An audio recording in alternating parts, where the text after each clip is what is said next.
Solve करते एक और जेईई मेन 2025 का एक क्वेश्चन पूछा गया था 29 जन मॉर्निंग शिफ्ट में बेस्ड ऑन पैराबोला।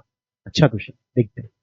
दो पैराबोला है, दोनों का फोकस सेम है, एक का डायरेक्ट्रिक्स है एक्स एक्सिस, दूसरे का है वाई एक्सिस। दोनों पैराबोला इंटरसेक्ट कर रहे हैं ए और बी करके पॉइंट्स में। बताओ ए बी स्क्वायर कितना होगा। अब पैराबोला के इक्वेशन फाइंड आउट करना है, फिर दोनों को सॉल्विंग करेंगे, तभी कुछ बनने के चांसेस है। तो पैराबोला का इक्वेशन, अब ये स्टैंडर्ड पैराबोला नहीं है तो कंसेप्ट से जाते हैं। कंसेप्ट क्या सीखा हमने, हम जो डेफिनेशन ऑफ कोनिक लगाएंगे, क्या डिस्टेंस ऑफ अ पॉइंट जो कोनिक पे लाई कर रहा है from focus is equal to e times its distance from a directrix. ठीक है, और पैराबोला का ई कितना होता है 1।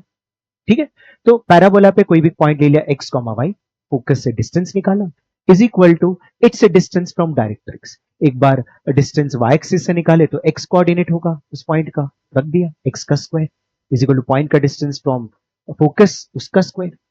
फिर ये वाले पैराबोला का निकाले जिसका डायरेक्ट्रिक्स एक्स एक्सिस है, तो क्या हो जाएगा, तो हो जाएगा सेम, पॉइंट का डिस्टेंस फोकस से उसको स्क्वायर किया और पॉइंट का डिस्टेंस डायरेक्ट्रिक्स है which is x axis, point का distance from x axis is y coordinate उसका स्क्वायर।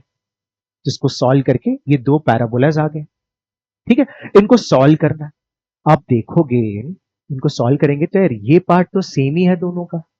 दैट मीन्स अगर हम इक्वेट करें दोनों को तो will get x square is equal to y square. क्या मिलेगा, x square is equal to y square.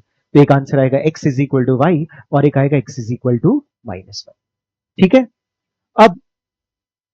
अब x is equal to y एक बार पुट करेंगे यहां पे और एक बार x is equal to minus y put करेंगे। जब आप x is equal to minus y put करोगे ना, जैसे मैंने x is equal to y put किया तो ये आया। X is equal to minus y put करता तो कहां फर्क पड़ता, जैसे यहां पे फर्क पड़ता है ना, कहां पे फर्क पड़ता, कहां पे फर्क पड़ता, यहां पे फर्क पड़ता।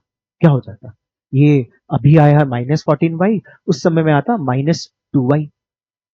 ठीक है, तो आप देखोगे इसका डिस्क्रिमिनेंट नेगेटिव आएगा तो वहां से सोल्यूशन नहीं आ रहा, यहां से सोल्यूशन नहीं आ रहा। ठीक है, तो सोल्यूशन कहां से आएगा, x is equal to y से पुट किया तो ये आ रहा है इक्वेशन। ठीक है, अब फाइंड आउट क्या करना है, फाइंड आउट करना है ए बी स्क्वायर, ए और बी के बीच का डिस्टेंस उसका स्क्वायर। ये फॉर्मूला होता है। मेरे पास ये क्वाड्रेटिक आ चुका है, इसको जो सॉल्व करेंगे इसके जो रूट्स हैं वो ए और बी के वाई कोऑर्डिनेट्स है ना। क्यों ना थोड़ा सा फास्टर किया जाए कि मैं यहां से डिफरेंस ऑफ रूट्स निकाल सकता हूं which is root discriminant by a mod a. ठीक है, और वो आ गया कितना 4√6। ठीक है, एंड हमें पता है कि x is equal to y है, तो x1 माइनस x2 और y1 माइनस y2 सेम आएगा।